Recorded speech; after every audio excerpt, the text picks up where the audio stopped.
हमने गुलामी के कालखंड में जो खोया, आज भारत उसे रिनोवेट कर रहा है।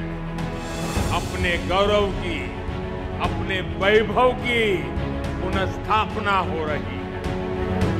पिछले 9 सालों में भारत साक्षी बना है धार्मिक, सांस्कृतिक और आध्यात्मिक पुनरुद्धार का।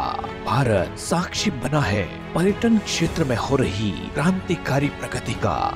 प्रधानमंत्री श्री नरेंद्र मोदी के यशस्वी नेतृत्व में यह 9 वर्ष भारत की गौरवशाली विरासत के संवर्धन में स्वर्णिम अध्याय के रूप में अंकित हुए हैं।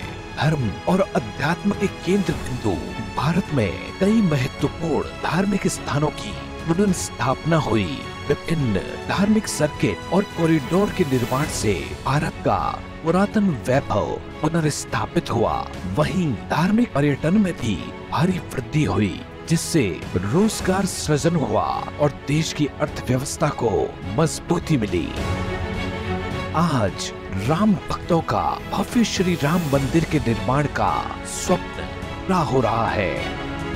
श्री केदारनाथ धाम के पुनर्निर्माण के साथ ही मोक्षदायिनी काशी में श्री काशी विश्वनाथ कॉरिडोर के निर्माण व उज्जैन में भव्य महाकाल कॉरिडोर के निर्माण से श्रद्धालुओं को भव्यता के दर्शन हो रहे हैं।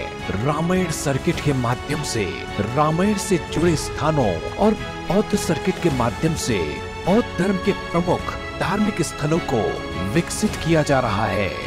करतारपुर कॉरिडोर के निर्माण से सिखों की आस्था के केंद्र करतारपुर साहिब के दर्शन संभव हुए। देश के प्रमुख तीर्थ स्थलों व आध्यात्मिक चेतना के केंद्रों के गौरव को पुनः स्थापित करने की दिशा में प्रसाद योजना महत्वपूर्ण भूमिका निभा रही है, जिसके तहत अभी तक 23 राज्यों के 33 प्रोजेक्ट्स पर काम किया गया है। धार्मिक पर्यटन को गति देने के उद्देश्य से लिए गए इन निर्णयों के परिणाम स्वरूप भारत के धार्मिक पर्यटन में ऐतिहासिक वृद्धि दर्ज की गई, जिससे भारत ने 2022 में धार्मिक पर्यटन से 1,34,543 करोड़ रुपए की आय अर्जित की। मोदी सरकार में देश में पर्यटन को बढ़ावा देने के लिए कई महत्वपूर्ण योजनाएं शुरू की गई। भारत की सांस्कृतिक पहचान और विरासतों को संरक्षित और पुनर्जीवित करने के लिए हृदय योजना की शुरुआत हुई।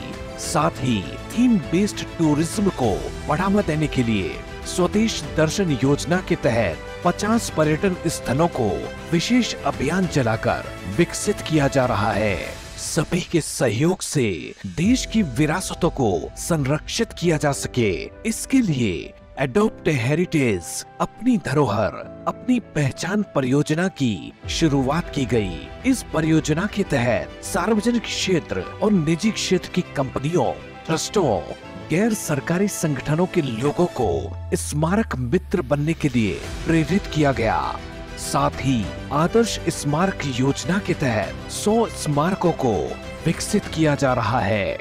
4 धाम यात्रा हो, 12 ज्योतिर्लिंग की यात्रा हो, 51 शक्तिपीठ की यात्रा हो, ऐसी कितनी ही यात्राएं हमारे आस्था के स्थलों को जोड़ती थी।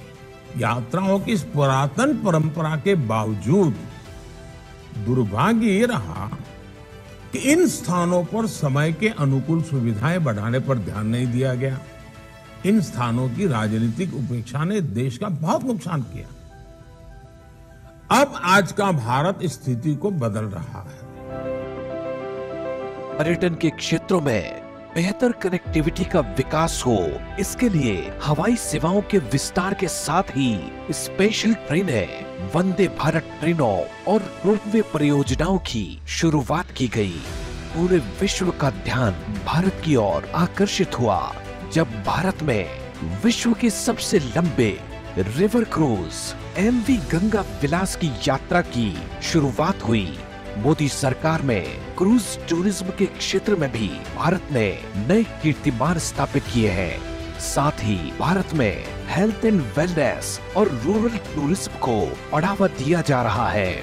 मोदी सरकार में हुए पर्यटन के क्षेत्र के इस कायाकल्प से घरेलू ही नहीं बल्कि विदेशी पर्यटकों की संख्या में भारी वृद्धि दर्ज की गई। 2014 से पहले जहां विदेशी यात्रियों की संख्या 69 लाख थी, वहीं ये संख्या 2019 में बढ़कर 1.56 करोड़ हो गई। आज प्रधानमंत्री नरेंद्र मोदी जी के दूरदर्शी नेतृत्व में नए भारत का पर्यटन क्षेत्र विकास के नए आयाम स्थापित कर रहा है। धार्मिक स्थलों की आधुनिक स्तर पर हो रही पुनर्स्थापना से वैश्विक पटल पर भारत आकर्षण का केंद्र बनकर उभर रहा है।